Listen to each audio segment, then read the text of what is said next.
광주 화정 아이파크 붕괴 사고 29일째인 오늘 6번째자 마지막 매몰자가 수습됐습니다. 네, 이로써 실종자 6명이 모두 숨진 채 수습되면서 한 달 가까이 이어졌던 구조 작업이 끝났습니다. 현장에 나가 있는 취재 기자 연결해 보겠습니다. 김경인 기자. 네, 광주 화정 아이파크 붕괴 사고 현장입니다. 마지막 6번째 매몰자가 수습된 건 오늘 오후 7시 37분쯤입니다. 위치는 26층 2호 라인 거실 바닥입니다.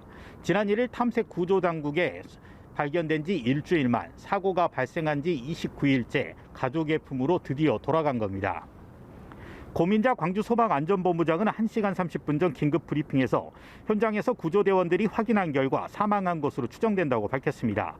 이로써 실종자 6명을 찾기 위해 한 달 가까이 이어지던 대대적인 구조 및 수습 활동은 이제 끝났습니다.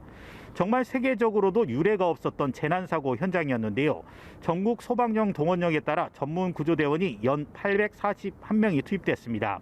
특히 119 구조견이 투입돼 소배기 등이 피해자를 찾는 데 큰 역할을 했습니다. 고민자 본부장은 브리핑 도중 울먹이기도 했는데요.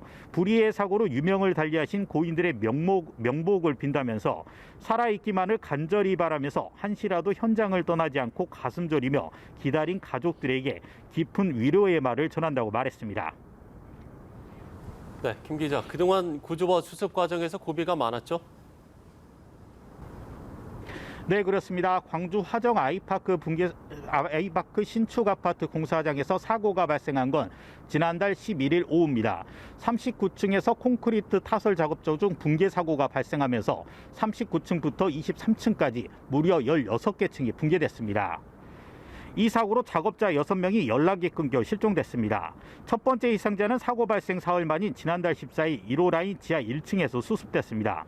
이후 난항을 겪던 탐색 구조 작업은 타워 크레인 상단부 해체를 기점으로 본격화됐습니다. 지난달 31일 1명, 지난 4일 2명, 어제와 오늘 각각 1명이 수습됐는데요. 첫 번째 피해자를 제외한 5명은 모두 건물 2호 라인 26층에서 28층 사이에서 발견돼 수습됐습니다. 이제 첫 번째 피해자를 제외한 5명의 장례 절차가 남아 있습니다. 가족들은 현대산업개발 측에 책임 있는 사과 등이 있을 때까지 장례 절차를 무기한 연기하고 텐트에서 지내기로 했습니다. 합동불향소 마련도 당분간은 진행되지 않을 것으로 보입니다. 지금까지 광주 붕괴 사고 현장에서 연합뉴스TV 김경인입니다.